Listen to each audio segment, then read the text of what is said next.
Hello ವೀಕ್ಷಕರೇ, Swati simply kitchen ಚಾನೆಲ್ಗೆ ಸ್ವಾಗತ. ಇದು ಮಂಡೇ ಆಫ್ಟರ್ನೂನ್ ಬ್ಲಾಗು.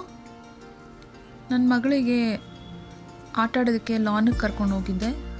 ಆಟ ಆಡ್ಕೊತ ನಾನಿಲ್ಲಿ ಈ ಪ್ಲ್ಯಾಂಟ್ಸ್ದೆಲ್ಲ ತೋರಿಸ್ತಿದ್ದೀನಿ. ಎಷ್ಟು ಡಿಫ್ರೆಂಟ್ ಟೈಪ್ಸ್ ಫ್ಲವರ್ಸು ಪ್ಲ್ಯಾಂಟ್ಸು ಇಲ್ಲಿದೆ. ಲಾನ್ ಏರಿಯಾಗೆ ಬಂದರೆ ಆ ಪ್ಲ್ಯಾಂಟ್ಸ್ ಫ್ಲವರ್ ನೋಡೋದಕ್ಕೆ ಖುಷಿ ಆಗುತ್ತೆ, ಅಷ್ಟು ಚೆನ್ನಾಗಿದೆ. ಮಂಡೇ ಕೊನೆ ಕಾರ್ತಿಕ್ ಸೋಮವಾರ ಆಗಿರೋದ್ರಿಂದ ಮನೆ ಎಲ್ಲ ಕ್ಲೀನ್ ಮಾಡಿ ಮನೆಯಲ್ಲಿ ದೇವ್ರ ಪಾತ್ರೆ ಎಲ್ಲ ಬೆಳಗಿ ಪೂಜೆ ಮಾಡಿ ನಾನು ಟೆಂಪಲ್ಗೆ ಹೋಗಿದ್ವಿ. ಕೊನೆ ಕಾರ್ತಿಕ ದೀಪೋತ್ಸವ ನಡೀತಿತ್ತು. ತುಂಬ ದೊಡ್ಡ ದೇವಸ್ಥಾನ, ತುಂಬ ಹಳೆ ದೇವಸ್ಥಾನ ಇದೆ. ನೀವು ಒಂದ್ಸರಿ ವಿಸಿಟ್ ಮಾಡಿ, ತುಂಬ ಚೆನ್ನಾಗಿದೆ. ಇದ್ರದ್ದು ದೇವಸ್ಥಾನದ ಹೆಸರು ಬಂದು ಬಿಲ್ವಪತ್ರೆ ಬಂಡೆಮಠ ಶಿವಲಿಂಗ ದೇವಸ್ಥಾನ. ಇದು ಬಂದು ಕೆಂಗೇರಿ ಸ್ಯಾಟಲೈಟ್ ಟೌನಲ್ಲಿ ಬರುತ್ತೆ. ನೀವು ಒಂದ್ಸರಿ ವಿಸಿಟ್ ಮಾಡಿ.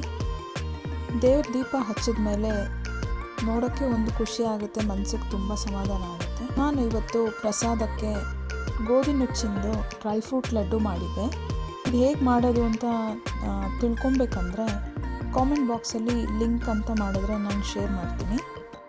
ಕಾರ್ತೀಕ ದೀಪ ಇದು ನಮ್ಮ ಮನೆ ಹತ್ತಿರ ಇರೋ ಆಂಜನೇಯ ಸ್ವಾಮಿ ದೇವಸ್ಥಾನ ದೀಪೋತ್ಸವ ನಡೀತಿತ್ತು. ಅಲ್ಲಿಂದ ನಾವು ಇವಾಗ ನಾವು ಶಿವನ ದೇವಸ್ಥಾನಕ್ಕೆ ಹೋದ್ವಿ.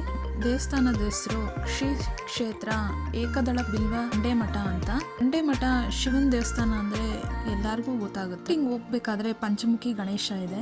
ಅಲ್ಲಿಂದ ಮುಂದೆ ಹೋದರೆ ದೊಡ್ಡ ಶಿವನ್ ಸ್ಟ್ಯಾಚು.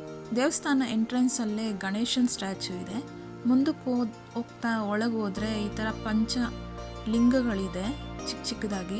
ಇಲ್ಲಿ ದೇವರು ದರ್ಶನ ಮಾಡಿಕೊಂಡು ಹೊರಗಡೆ ಹೋದರೆ ದೀಪೋತ್ಸವ ನಡೀತಾ ಇರುತ್ತೆ. ನಾವು ಎಣ್ಣೆ ದೀಪ ಎಲ್ಲ ತಂದಿದ್ವಿ. ಹಚ್ಚಿದಾದ್ಮೇಲೆ ಹೊರಗಡೆ ಹೋಗ್ತಾ ಇಲ್ಲಿ ನಂದಿ ವಿಗ್ರಹ ಇದೆ. ನಮಸ್ಕಾರ ಮಾಡಿಕೊಂಡು ಬಿಸಿ ಬಿಸಿ ಪ್ರಸಾದ ಉಪ್ಪಿಟ್ಟು ತಗೊಂಡು ಹೊರಟ್ವಿ. ನಾನು ತೋರಿಸಿರೋ ನಿಮ್ಗೆ ಇಷ್ಟ ಆದರೆ ಲೈಕ್ ಮಾಡಿ, ಸಬ್ಸ್ಕ್ರೈಬ್ ಮಾಡಿ. ಈ ದೇವಸ್ಥಾನದ ಭಾನುವಾರ ಲಕ್ಷ ದೀಪೋತ್ಸವ ಇದೆ. ನೀವು ಒಂದ್ಸರಿ ವಿಸಿಟ್ ಮಾಡಿ. Thank you for watching.